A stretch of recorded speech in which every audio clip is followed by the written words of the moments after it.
محترمو مسلمانانو وروڼو، د افغانستان اسلامي امارت په باره کې یو خبره چې اوس دنیاوال یم کوي. زموږ ځینې تش په نامه پوهان هغه روشنفکران چې په خارج کې ناست دي هغه هم دا خبره ورسره بدرګه کوي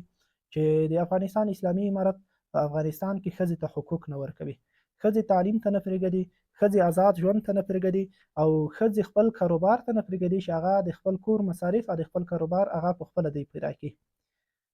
نه پوهېږم دوی څه ډول فکر لري. دا نن چې څوک د اسلامي نظام خلاف د خارج کې اوسي، د افغانستان اسلامي امارت ښځې ته داسې کامل حقوق ورکړو چې هغه د ښځې عزت، حیا، هر څه پکې خوندي وو. د ښځې هغه ټول ژوند په امن او په سوکالۍ او په خوشحالۍ کې به تېرېږي. د دې نه مخته چې ښځې ته کوم حقوق ورکړل شوي وو، ښځه به په خپله ځي، هغه به خپل کاروبار کې په خپله به ځان ته خپلې پیسې ګټي، په خپله به ځان ته د ژوند معیشت اسباب پوره کوي لکه په نوره نړۍ کې چې دی. دا ازادي نه ده د ښځې چې ښځه لوړه شي، هغه د خپل کاروبار کې خپلې پیسې د خپله ګټي، پردی نوکره دې وي، هغه د بل چا تر مزدورۍ، د بل چا تر لوس لاندې وظیفه ترسره کوي یا د کاروبار ترسره کوي. نر د دې لپاره دی چې هغه د ښځې لپاره هغه د ژوند اسباب نفقه برابره کړي. د افغانستان اسلامي امارت صرف دغه یوه ښېګړه د ښځې لپاره که موږ وګورو نو تر دې لویه خبره نشته. د افغانستان اسلامي امارت د راتګ نه مخته د موږ افغانانو اکثره قومونو کې داسې عادت او رواج و چې یو چا به قتل وکړو نو د هغه قتل یا د زخمي په مقابل کې به چې کله جوړه کړه نو دغه د قاتل لخوا به یو جینۍ په بده کې ورکولی کېده. سبحان الله، څومره بده خبره، څومره د ظلم او د زیاتي خبره ده د ښځې په باره کې چې هغه پلار یا ورور جګیږي قتل کې، خو د هغې مظلومه خور او مظلومه لور هغه په بده کې ورکولی کېږي چې هغه د ټول عمر دپاره په هغه کور کې داسې وي لکه یو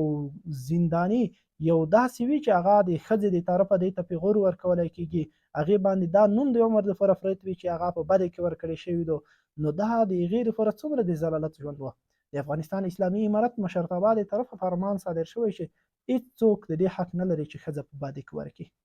یو سپین ږیري د خولې خبره چې هغه سپین ږیری خپله په دغه خبره کې شریک و، مو ته خبره کړې ده د یو قوم، هغه قوم به یې نه اخلمه، نو د یو قوم خبره یې راته کړه، وایي هغه قوم ته موږ لاړو چې هلته یو جوړه شوې وه، د هغه ځای مشرانو کړې وه، موږ بیا ورغلو د هغې خلکو ته. هغه داسې و چې یو چا قتل کړی و نو هغه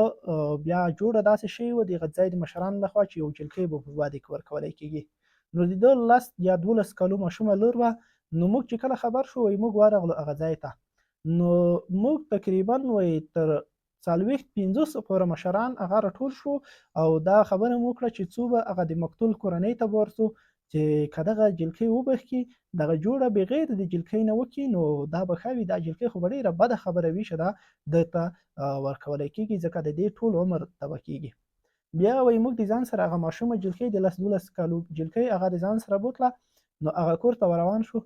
دغه د کور والا سړي ولیدو نو هغه سړی غږ راوکړو چې څه کوي. وایي موږ ورته وویل چې موږ خو په ننوتې راغلي یو، دا جلکۍ تاسو ته په باده کې درکړې دو، موږ د ځان سره راوستلې دو، دغه دو، ته کولی شې چې هغه د موږ نه بېځې، خو لیکن که ته د موږ سره موږ ته بښنه وکړې او دغه جلکۍ وبخښې، موږ ټول تا ته په ننواتې راغلي یو. دغه جلکۍ مو یې ورته په نوم کړه چې دا پلانکی د فلاني لور چې د فلاني د قتل په مقابل کې تاسو ته په بده کې درکړې وه نو که دا وبخښې. هغه ظالم سړی وایي هغه د پاسه نه د کور نه غږ وکړ چې دا فلانۍ د فلانکي لور چې ده دا مې د ما پلانکي زوی ته په نکاح کړه، نو ورځئ لاړ شئ. نو هغه جلکۍ وایي موږ سره واپس پرې نه ښود، هغه به یې ورته ونه کړه.